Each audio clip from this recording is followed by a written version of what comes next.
Et on a comme invité aujourd'hui Jonathan Best. Salut Jonathan. Bonjour à tous. Joueur de Béziers, jusque-là, jusqu'au 30 juin, semble-t-il sur le papier.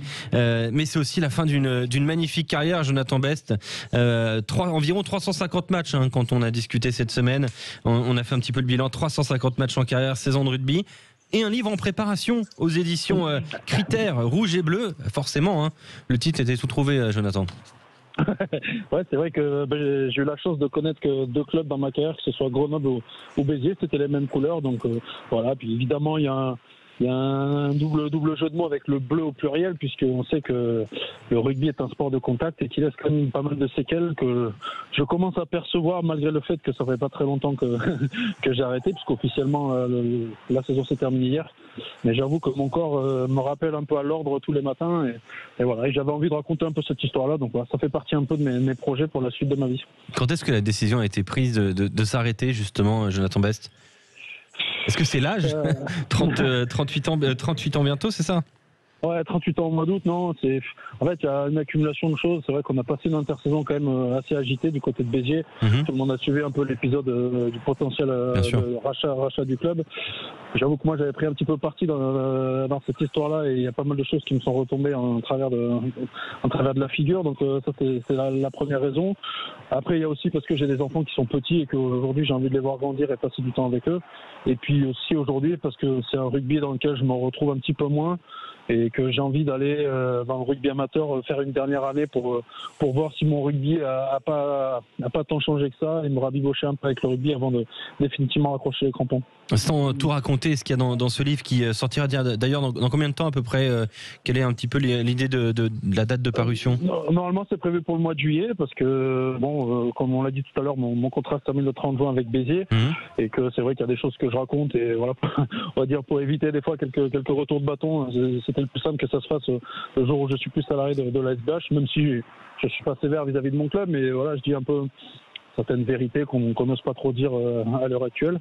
Mais voilà, c'est quelque chose que j'ai réfléchi depuis quelques temps parce que mon parcours il est extraordinaire dans le sens où voilà, faut prendre extra et ordinaire pas ensemble. Ouais, parce que t'as pas été dans les radars, on va dire classiques du rugby, pas de sélection moins de 20 et ainsi de suite. Ça a été plus compliqué pour arriver là, toi. Ouais, pas du tout, pas de lycée rugby, pas de centre de formation, pas de pôle espoir, pas de rien du tout. Et en fait, voilà, je m'étais pointé à l'entraînement des Réchelles, donc des moins de 21 de Grenoble, en disant que je voulais m'entraîner avec eux pour jouer à l'époque avec mon club de Romans. Et puis voilà, on m'a dit on te garde 15 jours à l'essai, on verra comment ça se passe. Et voilà comment a débuté mon histoire avec Grenoble. Et puis la deuxième chance que j'ai eue, c'est que le club s'est cassé la figure en Fédéral 1. C'était la saison 2005-2006. Et du coup, il restait plus que 8 joueurs de l'effectif professionnel. Et les espoirs qui avaient fait une bonne saison, puisqu'on avait perdu en demi-finale contre Perpignan, qui avait été champion cette année-là. Et voilà, on m'avait dit on te garde, et puis ça a commencé comme ça. Ouais, ça a commencé comme ça, et du coup 16 ans de rugby derrière, pas mal en Pro D2, aussi en Top 14. D'ailleurs, quel regard tu as eu sur ce championnat de Pro D2 que tu as beaucoup côtoyé ? Le championnat et quelle évolution aussi. Ouais, c'est surtout ça. Quand j'ai commencé en 2006-2007 et le championnat de Pro D2 aujourd'hui, il a rien à voir. Ça soit au niveau des temps de jeu effectifs. À l'époque, quand tu avais un match qui faisait 25 minutes de temps de jeu effectif, tu disais putain, ça a beaucoup joué. Aujourd'hui, on approche des fois des 37, 38, même 40 minutes. Donc c'est vrai que c'est un championnat qui a beaucoup évolué. Même la géographie des clubs a changé, puisqu'on a vu Vannes, Angoulême qui sont apparus sur la carte des clubs. Mais voilà, c'est aussi pour ça. Et l'autre raison aussi, c'est qu'aujourd'hui, c'est un rugby qui va vite. Et que moi je vais de moins en moins vite et que je me sens un petit peu moins à ma place sur le terrain, même si j'ai encore beaucoup joué cette année, mais quand c'est ta dernière saison, que tu as décidé que ça allait se terminer, t'es plus là pour profiter, et du coup je me suis pas trop posé la question. Saison quand même galère avec Béziers, et je suis content qu'elle se termine quand même en sauvant le club en Pro D2, c'était l'essentiel pour moi avant de partir. Olivier Magne. Ouais, non, Jonathan, c'est une belle carrière. C'est vrai que on a tous un parcours un petit peu particulier. Lui a le sien. On sait qu'il était assez déçu. J'imagine que dans ce bouquin, il va revenir dessus, mais sur son départ de Grenoble, les circonstances de son départ, et puis de pouvoir rebondir ainsi à Béziers, c'était quand même fort. Donc voilà, je trouve que Ça sera intéressant et je serai le premier peut-être à lire son livre quand il sortira. Il faudra l'envoyer du coup, Jonathan. Merci, je suis flatté venant d'un grand joueur comme Olivier Mann. C'est vrai qu'on rêve tous d'avoir une carrière à la Olivier Mann. Malheureusement, comme il l'a dit, on a tous des parcours qui sont différents. Moi, j'avais fait le choix de rester très longtemps à Grenoble parce que j'imaginais qu'un jour, je pourrais ramener mon club en top 14. Avec le recul, je ne regrette pas d'avoir fait ce choix-là, mais c'est vrai que j'ai eu les sirènes d'autres clubs de top 14 qui m'ont appelé bien avant que le club monte dans cette division-là. Donc c'est vrai que c'est un peu le regret d'avoir découvert le top 14 assez tard. Parce que quand on est monté à Grenoble, j'avais 29 ans, on va dire, c'est pas le début de la fin, mais ça y ressemble quand même. Et après, comme Olivier l'a évoqué, c'est vrai que la fin de l'histoire à Grenoble a été douloureuse. Et je reviens un peu là-dessus parce que c'est vrai qu'on a eu un vestiaire qui était gangréné par des mecs qui avaient foutu un peu le bordel dans le collectif, et essayer de faire comprendre un peu aux gens que la gestion d'un collectif, en particulier dans le monde du rugby, avec tous les intérêts financiers, de contrats, d'intérêts personnels qu'il peut y avoir aujourd'hui, c'est assez complexe. Et des fois, on peut expliquer aussi des mauvaises performances d'une équipe par ce qui se passe à l'intérieur, dans les coulisses. C'est des choses qu'on voit pas toujours.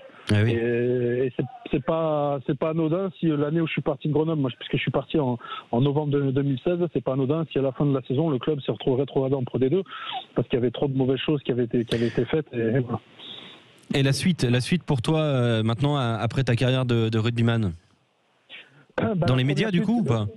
Ouais, j'aimerais bien parce que c'est vrai que moi ma première vie, quand j'étais tout petit, j'accompagnais mon père. Le premier souvenir que j'ai, c'était mon père qui faisait un reportage pour Radio France Drôme à l'époque, et j'étais allé voir avec lui un match Rumi-Bayonne. Alors ça remonte à quelques années parce que ça devait être le début des années 90.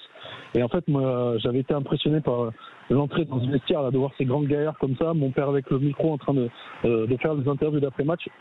Et à partir de ce moment-là, j'ai adhéré à ce métier. C'est un métier qui me passionne. Sauf qu'évidemment, on parlait de ma carrière, c'était compliqué de faire une école de journalisme.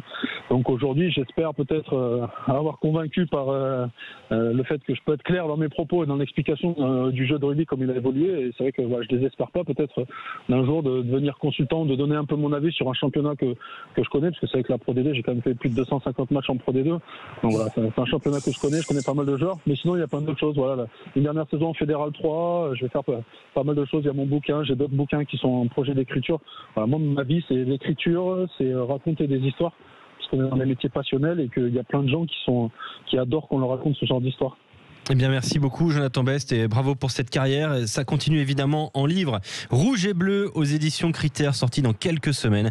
Merci beaucoup d'avoir été notre invité sur Sud Radio et bon week-end.